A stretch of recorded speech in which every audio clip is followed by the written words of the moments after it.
अगर ये मर गए ना तो भारत खतरे में होगा। इनका ये प्रोटेस्ट करने का सबसे बड़ा कारण है पेपर लीक, और उससे भी बड़ा कारण है आपके बारे में सोचना। क्योंकि जो बच्चे डॉक्टर बनने वाले थे, पेपर लीक के कारण वो लोग डॉक्टर नहीं बन पाए, और इस ट्रॉमा के कारण उन लोगों ने सुसाइड किया, जिसका जवाबदार कौन है। और ऐसे सिस्टम के बाद वो लोग डॉक्टर बनेंगे जिन लोगों ने कभी डॉक्टर की पढ़ाई ही नहीं की थी। अगर आपके माँ बाप किसी क्रिटिकल सिचुएशन में आ जाते हो और अगर आप किसी डॉक्टर के पास जाते हो तो वहाँ पर वो इंसान डॉक्टर होगा जिसने नीट का कभी पेपर ही नहीं दिया। और इसीलिए ये प्रोटेस्ट स्टूडेंट्स या टीचर्स के लिए नहीं है, भारत के एक एक इंसान के लिए है, भारत के सिस्टम को सुधारने के लिए है। सबसे पहले थोड़ा सा सोनम जी के बारे में भी जान लेते हैं। ये एक मैकेनिकल इंजीनियर है NIT श्रीनगर से। 1988 में उन्होंने स्केमॉल बनाया लद्दाख के गवर्नमेंट स्कूल को रिफॉर्म करने के लिए। उन्होंने देखा कि बच्चों को कुछ नहीं पढ़ाया जा रहा है, एजुकेशन सिस्टम पूरी तरीके से खराब हो चुका है। आइस टूपा आर्टिफिशियल ग्लेशियर्स बनाए जो विंटर में पानी को स्टोर कर रखते थे और गर्मियों में किसानों को प्रोवाइड करते थे।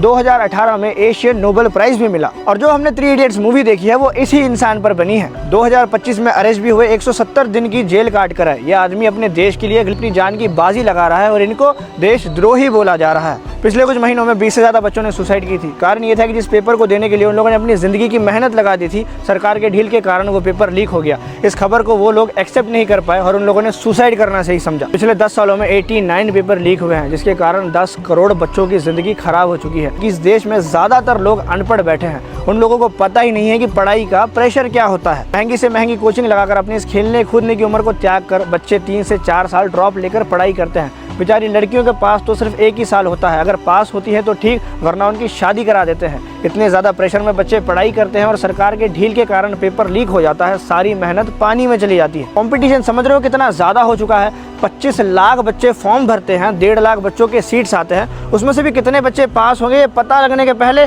Paper leak. इन्हीं सब बच्चों के लिए, भारत के लिए वो इंसान 19 दिन से प्रोटेस्ट कर रहा है। पानी में नमक मिलाकर पी रहे हैं, सर्वाइव कर रहे हैं। पानी को ठंडा करने के लिए बॉटल को कॉटन लगाकर यूज़ कर रहे हैं ताकि पानी ठंडा हो। पहले ग्लास की बॉटल यूज़ करी जा रही थी, बाद में उन्होंने सोचा कि स्टील के बॉटल में पानी जल्दी ठंडा होगा। तो लोग क्या कहते हैं, शायद पक्का उस स्टील के बॉटल में ये चिकन सूप पी रहे हैं। भारतीय जनता की सोच देखो कैसी है। सोनम सर की बॉडी से सारी फैट खत्म हो चुकी है। शरीर अपने आप को बचाने के लिए अपने आप को ही अंदर से खा रहा है। इतना सब होने के बाद भी सर का जवाब यह है कि मैं तब तक इस फास्टिंग को नहीं रोकूंगा जब तक सरकार हमारे सवालों का जवाब नहीं दे देती। एजुकेशन मिनिस्टर धर्मेंद्र प्रसाद इन बच्चों की मौत के बाद भी कुर्सी पर बैठा है। ये एक इंडियन गवर्नमेंट स्कूल की फोटो है और ये एक फॉरेन गवर्नमेंट स्कूल की फोटो है, और इन दोनों में फर्क जमीन आसमान का नहीं, नर्क और स्वर्ग का है। कारण यह है कि हमारे पास मंदिर, मस्जिद, गुरुद्वारा, चर्च बनाने के लिए बहुत ज़्यादा फंडिंग होती है, पर जब बात स्कूल या कॉलेजेस बनाने की होती है तो हमारे पास फंडिंग खत्म हो जाती है। इसलिए प्रोटेस्ट अब स्टूडेंट्स या टीचर्स के बीच का नहीं रहा, ये हम इंडियंस का बन चुका है। तो सवाल आपसे है कि आप किसी 2 कौड़ी के नेता को सपोर्ट करोगे